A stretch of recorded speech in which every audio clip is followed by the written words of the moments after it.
Halo, balik lagi ke channel YouTube ini. Kali ini aku akan mengulas buku kedua dari Gita Savitri Dewi, judulnya A Cup of Tea. Aku bakalan suka nggak sama buku ini? Ya udah, tetap tonton aja videonya sampai habis. Jadi, Gita Sav baru merilis buku keduanya di tahun 2020, judulnya A Cup of Tea. Buku pertamanya judulnya Rentang Kisah. Udah aku ulas juga, tapi itu video lama banget, jadi kualitasnya jelek. Kalian bisa klik di sini kalau penasaran. Oke, sebenarnya waktu aku pertama kali membeli buku ini gitu ya, aku kurang suka sama covernya. Pilihan judulnya, pilihan subjudulnya, A Cup of Tea, mencari untuk menemukan. Setelah aku membaca buku ini pun aku sempat mempertanyakan kenapa judulnya ini, bahkan kenapa kenapa sinopsisnya ini gitu. Jadi menurutku secara cover dan back covernya ini kurang bisa mewakili isi bukunya gitu. Menurutku sih seperti itu. Sebenarnya aku kurang memahami kenapa judulnya ini sedangkan isinya itu nggak ada membahas tentang what's your cup of tea gitu. Terus juga sinopsisnya di sini lebih spesifik ngebahas soal kesehatan mental dan cyberbullying gitu. Menurutku itu memang dibahas sih di kumpulan cerita ini. Jadi ini buku non-fiksi, isinya kumpulan ceritanya Gita Sav, memang dibahas. Tapi kebanyakan tidak membahas itu. Menurutku di sini tuh memang membahas tentang cita-cita Gita Sav yang akhirnya keturutan, yaitu berkeliling dari satu negara ke negara lain. Seharusnya ya judul bukunya, sinopsisnya itu menggambarkan kalau ini adalah cerita perjalanan Gita Sav dari satu negara ke negara lain. Karena setelah aku ngebaca buku ini, ceritanya menarik banget. Banyak banget yang Gita Sav temui dari orang Amerika Serikat, Athena, ras ini, negara ini, segala macam yang menarik untuk dibaca di sini. Tapi itu nggak ketahuan kalau cuma ngebaca judulnya, subjudulnya, sinopsisnya. Itu satu kekecewaan tersendiri.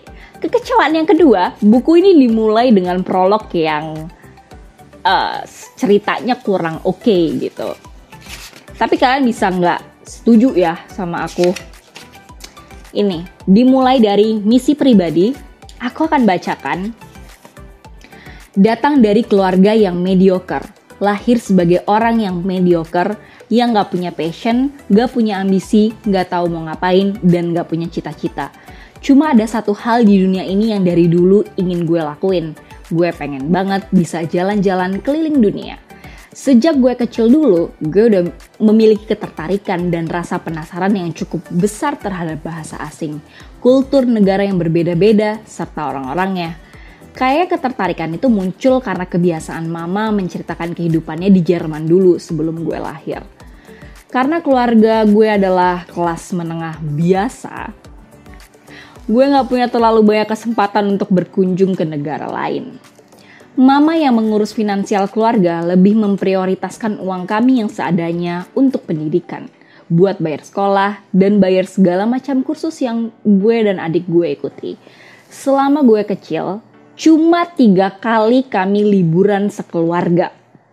Gue harus berterima kasih pada mama yang sedikit demi sedikit menyisihkan uang supaya kami paling gak pernah jalan-jalan. Negara yang pertama gue kunjungi adalah Amerika Serikat. Kunjungan tersebut benar-benar berkesan sampai sekarang. Gue masih ingat gimana gue dan adik yang sebegitu noraknya waktu melihat asap keluar dari mulut kami karena saat itu sedang musim semi. Kali pertama kami merasakan dinginnya luar negeri.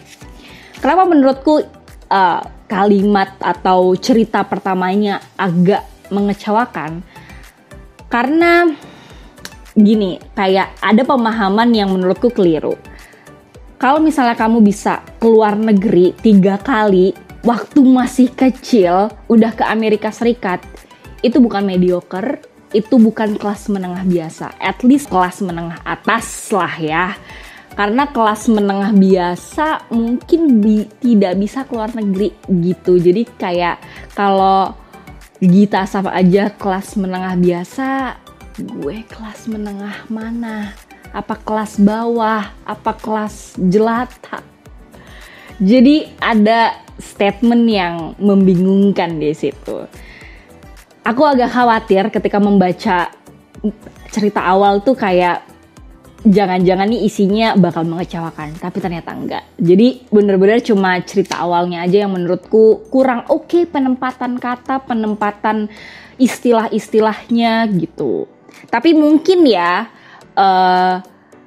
kalau misalnya kita terbiasa hidup dengan orang-orang yang kaya, yang borjuis, jadi keluar negeri 3 kali pas kecil itu sangat biasa. Jadi mungkin itu yang membuat Gita Saf berpikir demikian gitu. Jadi bisa dimaklumi.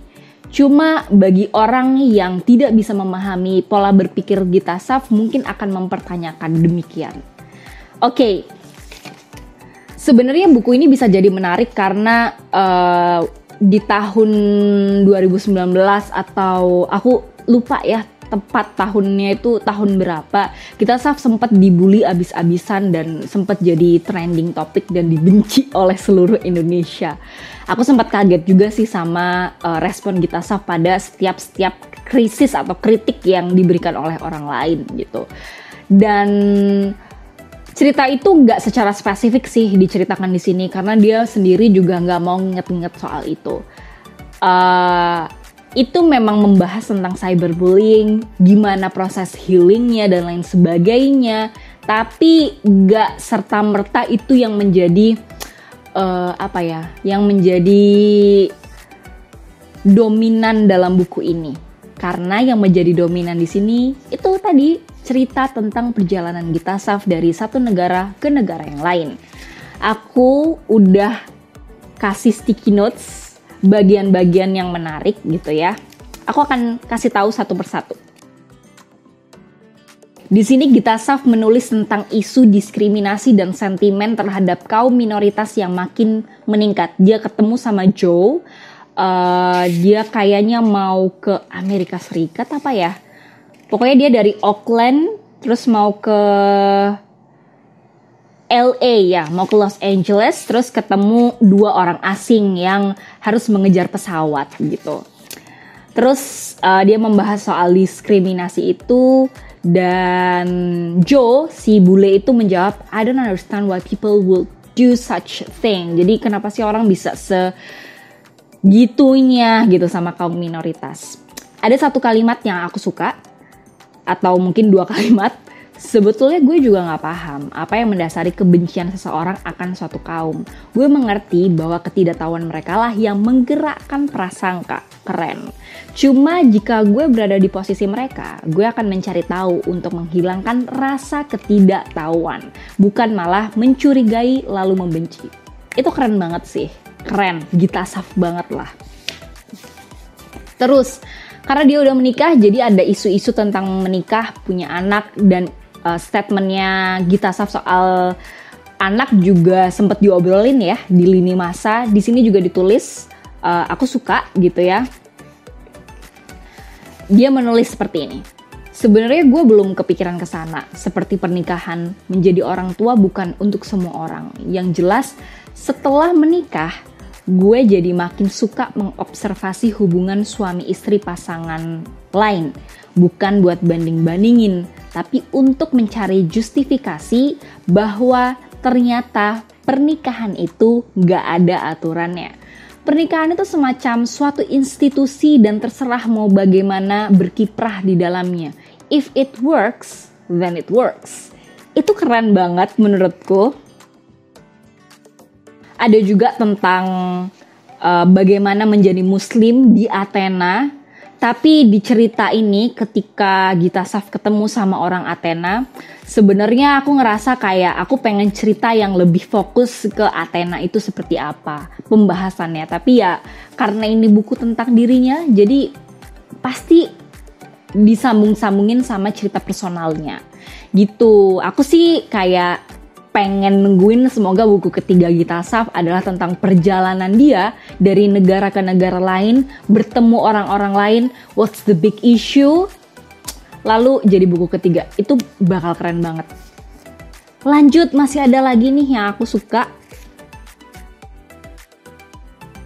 Di sini Gita Saff juga menceritakan bagaimana sulitnya mengurus visa dan bagaimana itu menjadi bukti bahwa Indonesia masih menjadi negara ketiga. Kayak kalau bule mau ke Indonesia tuh dia bisa nggak punya duit, dia bisa jalan-jalan, bahkan jadi backpacker. Maksudnya kayak minta-minta untuk bisa keliling Indonesia. Dan itu kita anggap keren. Mental inlander banget emang. Sedangkan kita kalau mau ke negara-negara pertama, kita harus memastikan bahwa kita penghasilannya cukup, duit kita cukup, tinggalnya di mana dan lain sebagainya. Ribet. Jadi itu isu yang penting juga ditulis oleh Gita Saff. Jadi awal ceritanya membuat aku cukup kecewa, tapi the rest of the story gitu ya. Aku suka banget sih sama buku ini. Cukup ringan, tapi membahas isu-isu besar yang menarik. Aku ngebaca ini kayaknya mungkin cuma 5 jam, 6 jam doang langsung habis. Jadi nggak ngebosenin sama sekali. Tapi memang ada 1 statement dan 2 statement yang menurutku harus hati-hati lagi gitu. Jadi kalau menurutku apakah perlu ngebaca ini? Kalau kalian penasaran banget sama buku kedua Gita Saff, bagaimana cerita perjalanan dia, bagaimana isu-isu traveling, atau ingin mencoba menulis tentang cerita perjalanan kamu, ini bisa jadi referensi banget. Tapi kalau misalnya kamu masih punya banyak buku-buku perjalanan yang lain atau nggak terlalu tertarik, bisa di skip. Kalau nggak penasaran banget, tidak apa-apa, tidak masalah. Tidak semua buku harus kita baca. Apaan sih? Semoga kalian yang Gita Saff banget ya, fans garis keras Gita Saff, nggak kecewa sama reviewku. Tapi menurutku ulasan ini bisa jadi masukan untuk Gagas Media dan juga Gita Saff untuk buku ketiganya. Aku tetap menunggu karena Gita Saff tetap jadi orang yang menarik sih. Aku ngikutin beberapa videonya soal beropini dan itu keren. Tapi memang ketika itu menjadi sebuah tulisan agak berbeda gitu kelihatannya, atau saat aku membaca agak berbeda gitu. Ya memang ngomong, nulis, menceritakan lewat video sama lewat tulisan itu jelas berbeda sih. Jadi nggak sabar membaca tulisan-tulisan yang lain dari Gita Saff. Oke, itu aja yang pengen aku bahas. Agak panjang video kali ini karena seru sih untuk diobrolinnya. Kalau misalnya kalian udah ngebaca buku ini, please diskusi di bawah. Menurut kalian kayak gimana? Dan sampai jumpa lagi di video selanjutnya. Dah.